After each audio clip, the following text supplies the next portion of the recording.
بندوں پر اللہ تعالیٰ کے بہت سارے انعامات ہیں۔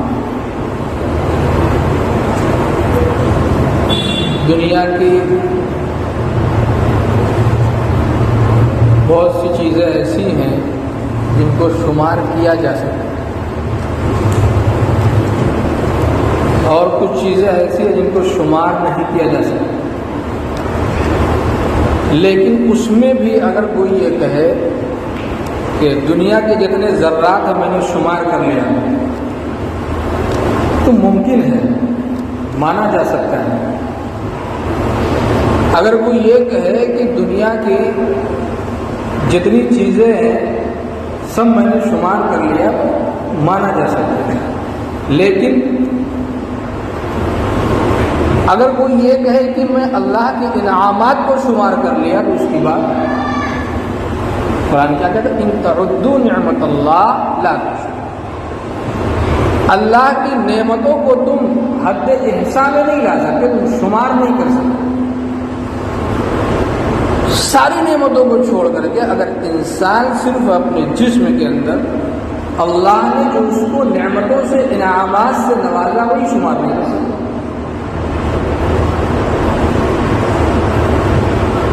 ایک آنکھ اٹھا کر کے انسان دیکھ لے، کوئی نابینا آدمی ہے اس کو آنکھ نہیں ہے تو پوری دنیا اس کے قبضے میں آ جائے، دنیا کو بیچ کر کے آنکھ کی بینائی نہیں خرید سکتا۔ ہارون رشید سے اس نے ہارون رشید نے ایک گلاس پانی مانگا تو وہاں پر ایک عالم اللہ والے بیٹھے ہوئے تھے، تو انہوں نے کہا کہ حضور اگر دنیا میں کہیں پانی نہ ملے، دنیا میں کہیں پانی نہ ملے اور ایک گلاس پانی ہو اور آپ کو شدت کی پیاس لگی ہو، آپ کی جان جا رہی ہو، تو اس پانی کی قیمت آپ کیا دیں گے؟ تو سلطان نے کہا کہ میں اپنی آدھی حکومت دے دوں گا، آدھی حکومت کے بدلے خرید دوں گا۔ آدھی حکومت کیا ہے؟ جب جان جاتی آدمی سوچتا ہے کہ سب کچھ بک جائے جان بچ جائے۔ میرا مثال دیا تو پھر دوبارہ اس اللہ والے نے کہا کہ اور اگر یہ پانی آپ نے پی لیا اور پانی پینے کے بعد جا کر کے پیٹ میں رک گیا، پیشاب کی شکل میں وہ نکل نہیں رہا، پانی ہم پیتے پیشاب بن کر کے نکل جاتا ہے، اگر وہی پانی رک جائے جسم کے اندر اور نہ نکلے تو اب اس وقت آپ کیا کریں گے؟ فرمایا کہ آدھی جو حکومت بچی وہ بھی بیچ دوں گا۔ تو صلی اللہ علیہ نے کہا کہ آپ کی اتنی بڑی حکومت ایک پیالہ پانی پینے اور اسی کی پیشاب کرنے کی قیمت بھر ہے، تو ایک گلاس پانی کی نعمت آئے کہ نہیں سمجھ؟ اور صرف پینا ہی نعمت نہیں ہے، جو پانی ہم نے پی لیا اس کا نکلنا بھی تو اللہ کی نعمت ہے، نہ نکلے تو۔ اس بزرگ نے کہا کہ میں نے بڑے بڑے طاقتور لوگوں کو دیکھا ہے کہ پانی پینے کے بعد نہیں نکلا، رک گیا، ان کی آنکھوں سے آنسو بہتے میں نے دیکھا۔ معمولی چیز ہے لیکن ہم کو سمجھ میں نہیں آتا۔ ذرا غور تو کریں اللہ کی انعامات پر، اللہ کی نعمتوں پر غور کریں گے تب سمجھ میں آئے گا کہ اللہ کی کتنی بڑی نعمتیں ہیں جو ہم پر نشاور ہو گئی۔ لیکن اللہ فرماتے ہیں کہ شکر کرو گے تو مزید تمہیں ملے گا۔ اگر آدمی شکر کرے تو مزید ملے گا، اور ناشکری کرے تو اللہ ناشکری کو پسند نہیں کرتا۔ آپ کسی بندے سے مانگیں، ایک بار آپ مانگیں گے ہو سکتا ہے بہت خوشی سے دے دے، اور دوسری بار آپ مانگیں گے تو اگرچہ چہرے سے ظاہر نہ ہو دل میں تو ضرور کہے گا کمینہ روز آتا ہے مانگنے کے لیے، اور دو چار بار مانگ لیجیے تو ڈانٹ کے بھگا بھی دے گا۔ لیکن اللہ کا ایسا دروازہ ہے کہ مانگنے پر خوش ہوتا ہے، اور جتنا مانگو گے اتنا خوش ہوتا ہے۔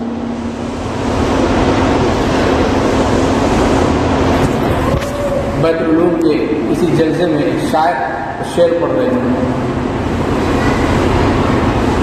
عبد الغنی پورپوری صاحب بھی موجود تھے۔ اس نے ایک زبردست ایک مصرع کہا، اس شعر کا ایک مصرع ہے بڑا دربار ہے آقا بڑی بھیک لوں گا، بڑا دربار ہے آقا بڑی بھیک لوں گا۔ ایک عام آدمی کے پاس آپ مانگنے جاؤ تو 10 20 50 کی امید رکھو گے، لیکن بادشاہ جو اتنی بڑی سلطنت کا مالک ہو، جب آپ اس کے پاس مانگنے جائیں گے تو ایک بڑی بھیک کا آپ منتظر ہوں گے، آپ وہم و گمان میں لے کر کے گئے ہوں گے مجھے آج بڑا کوئی انعام ملے گا۔ تو اللہ جو احکم الحاکمین ہے، جو شہنشاہ ہے، جو بادشاہوں کا بادشاہ ہے، جب اس کے دربار میں آدمی مانگنے کے لیے بیٹھے تو بڑی بھیک مانگنے کی امید رکھے، بڑی بھیک ملنے کی امید رکھے۔ لیکن ہم کیا ہے، اللہ تعالیٰ میری دکان بن جائے بس، اور کچھ نہیں چاہیے، مجھے اولاد نہیں ہے، ایک لڑکا مل جائے یا ایک بیٹی مل جائے بس، اور کچھ نہیں چاہیے۔ بتائیے، جو اللہ اتنی بڑی کائنات کا پیدا کرنے والا ہے، مٹی کو سونا بنا دے، اور اسی زمین سے پیٹرول بھی نکلتا ہے، ڈیزل بھی نکلتا ہے، کوئلے کی کان بھی اسی مٹی میں ہے، سونا، جواہرات اور جو صدف اور موتی اور فرائض نکلتے ہیں اسی زمین سے نکلتے ہیں، اللہ ہی تو اس کا خالق ہے۔ تو اللہ کی عطا کو محدود مت کرو، اللہ سے مانگو تو دل کھول کر کے مانگو۔ کسی انسان سے مانگنا ہو تو دل چھوٹا کر سکتے ہو، کسی مخلوق سے مانگنا ہو تو دل چھوٹا کر سکتے ہو، لیکن جس کے پاس انعامات کا ایک دریا بہتا ہو، دریا سے اگر ایک بالٹی پانی نکال لو تو پانی شکایت کرے گا نا کہ مجھ سے آپ نے ایک بالٹی پانی نکال لیا، شکایت کرے گا۔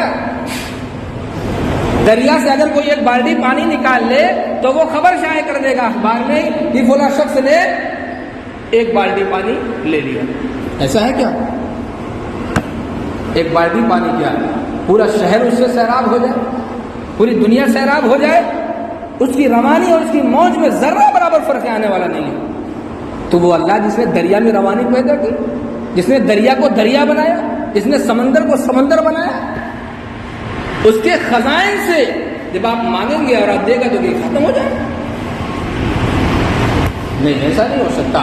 تو اللہ سے مانگنے کا ڈھنگ ہونا چاہیے۔ فقیر کو آپ نے دیکھا ہوگا، فقیر جب کسی کے دروازے پر بھیک مانگنے کے لیے جاتا ہے تو کیسا گڑ گڑاتا ہے، وہ اپنے چہرے بھی بناتا ہے اور اس کی شکل بھی بناتا ہے، اس کی شبیہ بھی بناتا ہے، پھٹے پرانے کپڑے بھی پہنتا ہے اور چن چن کے ایسے الفاظ لاتا ہے کہ سامنے والے کا دل نرم ہو جائے، موم ہو جائے، پسند جائے، وہ کچھ دے دے، اور ایسا ہوتا بھی ہے۔ تو اس مالک، اس خالق کائنات کے دربار میں مانگنے کا کیا سلیقہ ہونا چاہیے؟ فرعون اپنے کو انا ربکم الاعلی کہتا تھا، بڑکا خدا میں ہی ہوں۔ کیا کہتا ہے؟ بڑکا خدا میں ہی ہوں۔ لیکن جب اس کے مانگنے کی باری آتی تھی، وہ بھی تو مخلوق تھا، وہ تو عوام کو، لوگوں کو دکھانے کے لیے اپنے کو انا ربکم الاعلی کہتا تھا، لیکن مخلوق تو وہ بھی تھا، اس کو بھی پتا تھا میں اللہ، میرا خالق کوئی اور ہے، تو اس کو بھی مانگنے کی ضرورت پیش آتی تھی۔ تو لکھا ہے کہ فرعون گدڑی پہنتا تھا، گدڑی لے کر کے، اور ایک فقیروں والی ٹوپی اپنے سر پر رکھ کر کے جنگل میں نکلتا تھا اور کہتا تھا رب العالمین، پروردگار تو آپ ہیں، پروردگار اللہ تو آپ ہیں، میں تو جھوٹا خدا ہوں، ظاہر سی بات آپ سچے خدا ہیں تو مجھے بھیک دے دیجیے، جو میں مانگ رہا ہوں مجھے دے دیجیے۔ اللہ تعالیٰ سب کو دیتے ہیں، فرعون کو بھی ملتا تھا۔ کیا کافر بھوکا رہتا ہے؟ مشرک بھوکا رہتا ہے؟ پتھر کی پوجا کرنے والا بھوکا رہتا ہے؟ اللہ سب کو کھلاتا ہے۔ کسی نے کوئی مندر میں مورتی کے پاس بیٹھ کر کے سنم سنم سنم سنم کر رہا ہے، کہاں سے آواز آئے گی بھائی؟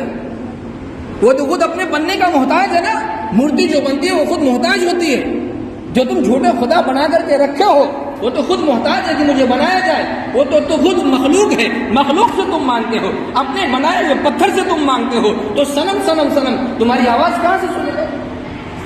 اور اسی پکارنے والے کی غلطی سے اس کی زبان سے نکل گیا سنم سنم کہتے ہوئے، غلطی سے نکل گیا سمد، اللہ الصمد، غلطی سے سمد نکل گیا۔ اللہ نے کہا بندے کہو کیا کہتے ہو، بندے کہو کیا کہتے ہو؟ ایک مثال سے آپ حضرات کو سمجھاؤں.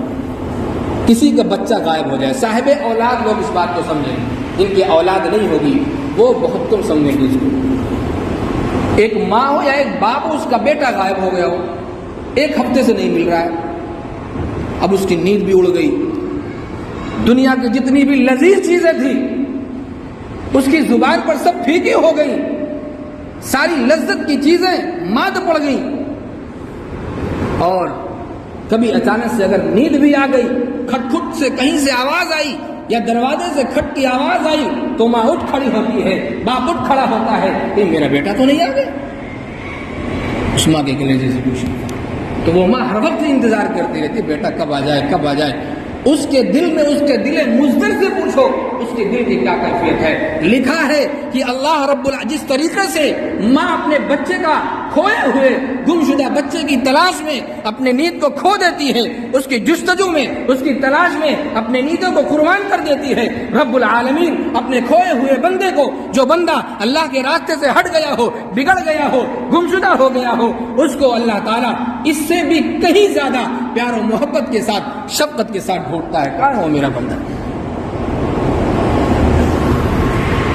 تو اللہ اپنے بندوں سے بہت محبت کرنے میں، تو اللہ سے، اللہ کی نعمتوں کا کوئی شمار نہیں کر سکتا، اور اللہ سے مانگنے کا ڈھنگ ہونا چاہیے. رحمت کی بارش رک گئی.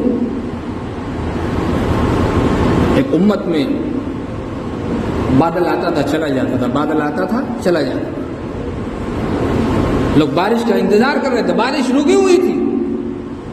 اچانک سے بادل آیا، لوگوں کو ایسا لگا کہ اب بارش ہوگی، جھماجھم اور موسلادھار بارش ہوگی.